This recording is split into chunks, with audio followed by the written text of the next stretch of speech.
Hello everyone, I'm Farhad Khabazian. Today we will talk about some questions that students and also test takers ask me about IELTS exam, TOEFL exam, and how they can prepare for these two exams. But let me first start with English language, how you can study English language, and what are good sources for English language. In English language you will have vocabulary and grammar. English language is kind of language that coning verbs and vocabulary is very important in it, because when it is about English you will face with 1 million words in English, as Oxford Advanced Learners Dictionary cited 1 million words. To practice English, it's very important to work with synonyms, antonyms, and also history of the words. I can say that good dictionaries like Oxford Advanced Learners Dictionary can be very useful for you. For learning these words, you can't learn 50 words in a day. You should divide your time, and every day you can study 6 or 7 words, and you can have them in your long-term memory, because we have two kinds of vocabulary. One is passive, the other one is active. Your active vocabulary is important. If you just want to study many words in a day, the other day you will just forget all of them. Then I do not suggest you to work on many words in a day. Instead of that, you can work on 6 or 7 words with good examples, explanations, and also synonyms for these words. It can be very useful for you. And vocabulary, as I told you, is very important. I can say that 90% of learning English language is vocabulary, because grammar is in English is very easy. Unlike some languages like German or Korean, grammar in English language is very easy, and you can learn grammar within 1 or 2 months. But when it comes to vocabulary, it has 1 million words, and it's beyond imagination, and you should just study several years and try to just have all these words in your active mind. So after vocabulary, as we talked about, we can talk about grammar. In grammar, there are some good books like Grammar in Use or Using and Understanding of Grammar. These are useful books, and you can use these books to improve your grammar in English language. But as I told you, you should just work on both grammar and vocabulary. You shouldn't just try to study everyday grammar, because grammar itself cannot help you in advanced levels. For improving your English language to high levels, it's very important to study everyday vocabulary, several words each day. And when you see that your English is well enough, I mean your listening, your writing, your reading, and your speaking, they are great, and you can count on your English language. At that time, you can have one of the exams like TOEFL, IBT, or IELTS exam, and we will talk about these two exams. But as I told you before, preparation for any of these exams, it's very important to practice and just learn real language, because sometimes some teachers or some institutes, they say just, hey, we will just prepare you for TOEFL within 1 month. It is just illusion, and it can't happen. You should just try very hard, and you should study every day and night to prepare for to have good scores or in any exams that you want to have. Well, let me tell you that after this part, that when you study, I forgot to say that for vocabulary, good books like 4,000 Essential Words and Delta IBT or 504, they are very useful books, or any book that you want. to learn with them. It doesn't matter. I mean, we can say just one book is good and the others are not. You can use any book you want, and it's not just when I say vocabulary, I don't say just words and verbs, adjectives, adverbs, and also phrasal verbs are important, idioms are important. These are very useful for you, because when you have exam, you may face with them, and if you cannot understand what does an idiom mean there, you can't just answer questions. Then I can tell you that it is important as well as you study vocabulary, that words and verbs, adverbs, adjectives, you should work on idioms and phrasal verbs too. And because when it comes to idioms and phrasal verbs,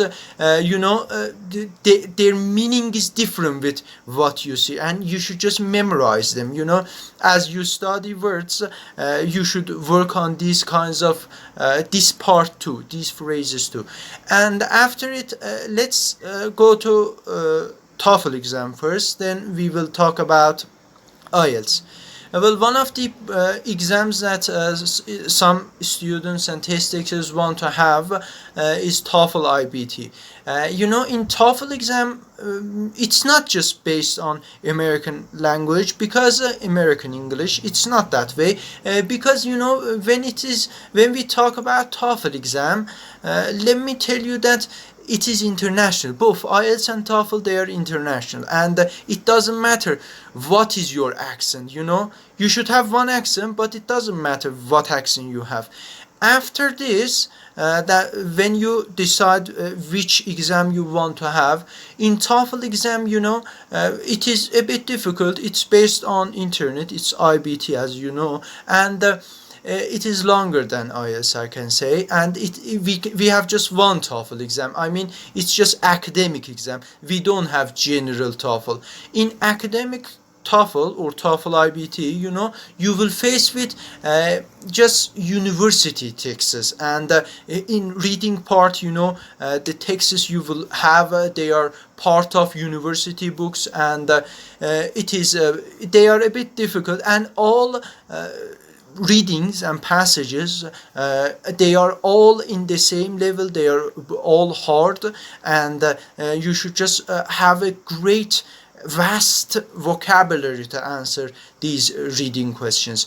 After reading part in TOEFL, you're gonna have listening, and in listening again you will have different listening tests, like a student will explain some issues, or a professor will discuss a lecture. You will face with a lecture, and you should just prepare for them.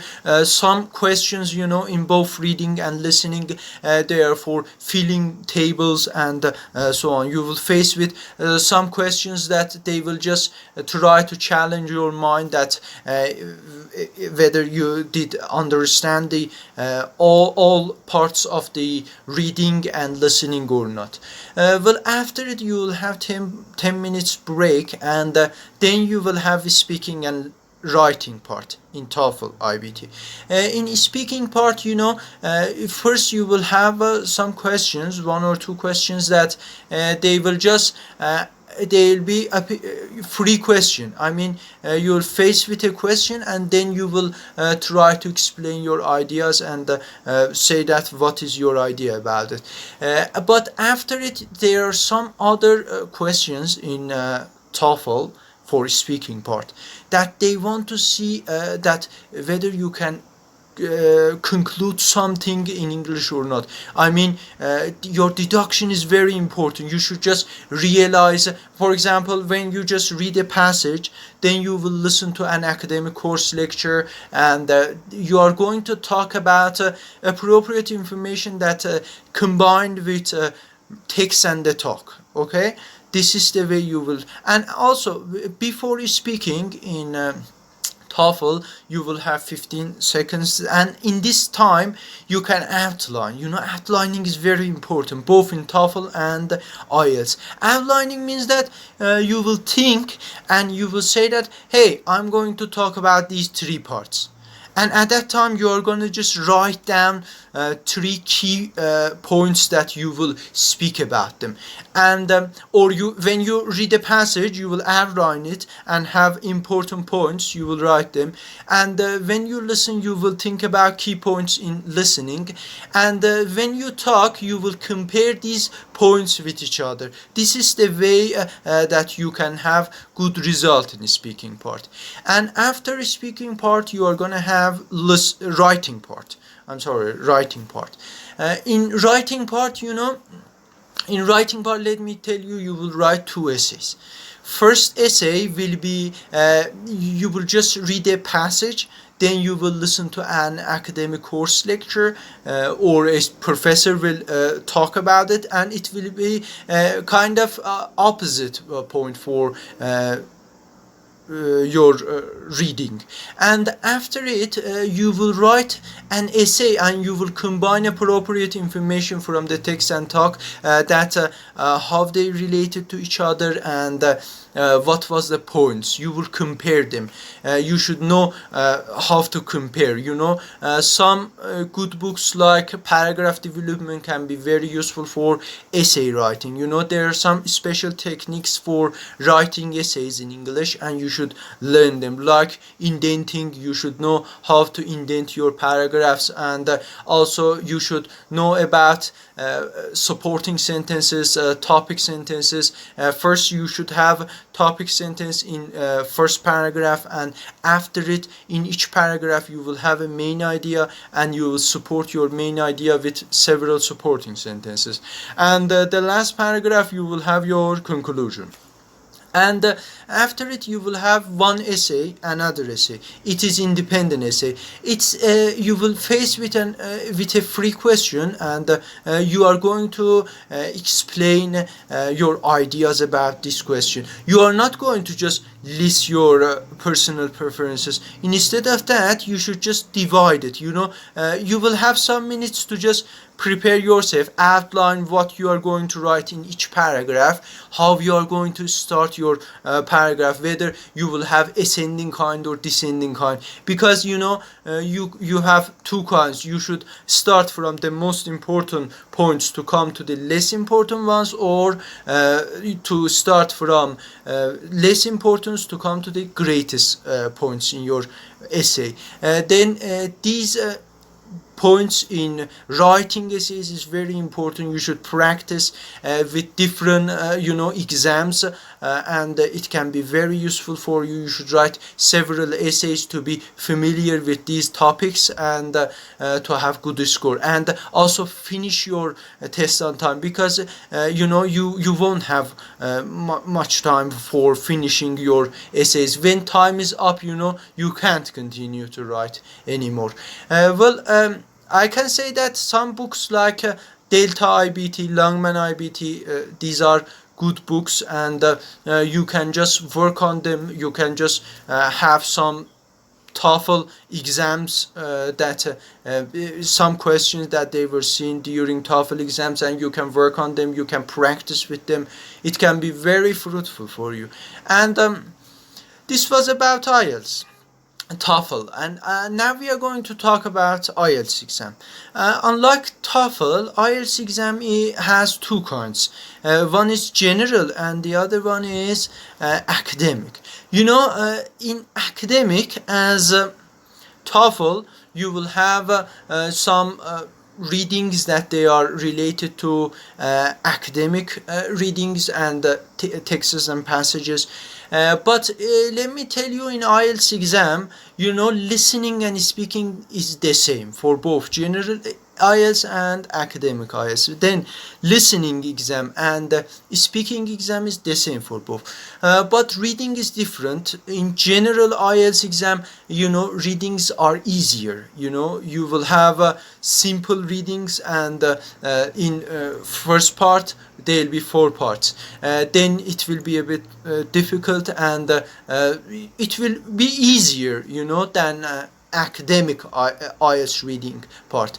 And listening, as I told you, is the same. There will be different accents like British and American, but most of them are British accent. And in reading part, you will have face-to-face conversation with test taker, because in TOEFL all is the same and is IBT, but in IELTS exam you will have a test taker and a teacher that will challenge your English language. And in speaking part, let me tell you that it will have three parts for you. In part one, you will have some simple questions that it will be about your birthday or about your nationality, about your hometown. It's kind of warm up, and you should have simple answers too. You shouldn't have long answers in part one. And after part one, in part two, you will have a card, and in that card you will just have a question. That this question will be about a topic, as I told you, about a topic, and you will have 2 minutes preparation time. You can write down what you are going to talk about, and after it you will talk for 2 minutes. Okay, for 2 minutes you will talk about part 2, and non-stop, you won't stop. After it you will have part 3. In part 3 there are some questions that they are related to part 2, and the teacher will challenge your speaking ability, that how you answer these questions, and you should try to have longer answers. You should answer for 1 minute, I can say that. And if you want to have good result in speaking part in IELTS, I can say that your grammar is important. You should have correct grammar points in your speaking, and your vocabulary is important, and more important than all these things, your fluency in English language is you shouldn't halt. For example, saying this is not useful. You should have fluency, and try to avoid memorize the answers. You shouldn't just memorize something and talk about that, because the teacher will know that. And after speaking part, you will have writing part in IELTS exam, as I told you. Let me tell you that reading, listening, writing will be in one day, and your speaking part will be in other day. And as I'm going to explain you in writing part, in general, first you have two tasks. First, you will write a letter and explain some issues or complain about something.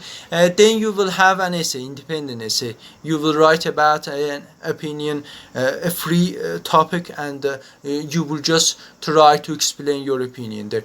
In academic writing, you will have a chart in first part, and you should just explain it. And in part 2 you will have independent essay.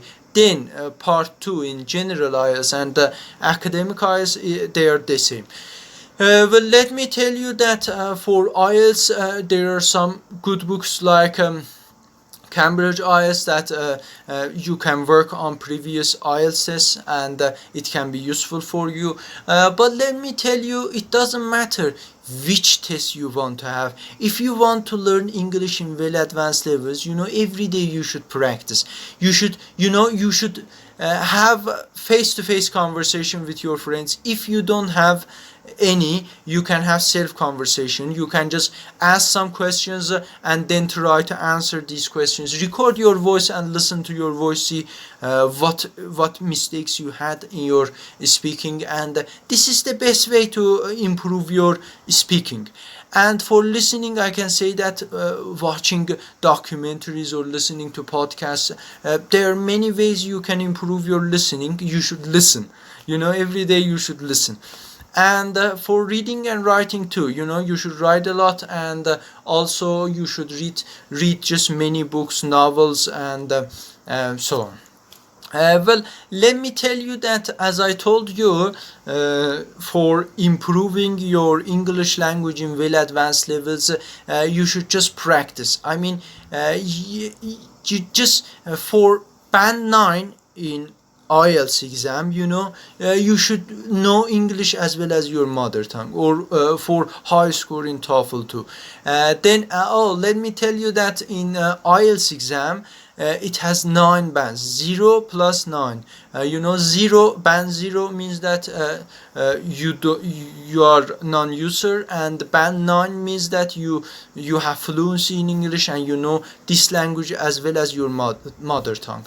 In TOEFL, it is the score in TOEFL is 120, and each part will be 30. I mean, reading will be 30, listening will be 30, and also writing and speaking. And you know, there is no, you won't pass these exams. I mean, you will have your result, you will have your degree, but what is important is your score, that and the explanation that they'll explain what is your level in each part. I mean, in reading, listening, speaking, and writing, in each you will have a score that it will show your ability and talent in that area of language. Well, I wish you luck for any of these exams. If you have any question, you can ask me, and I'll be happy if I can help you. And let me tell you that never stop learning, because life never stops teaching you. Thanks for your time.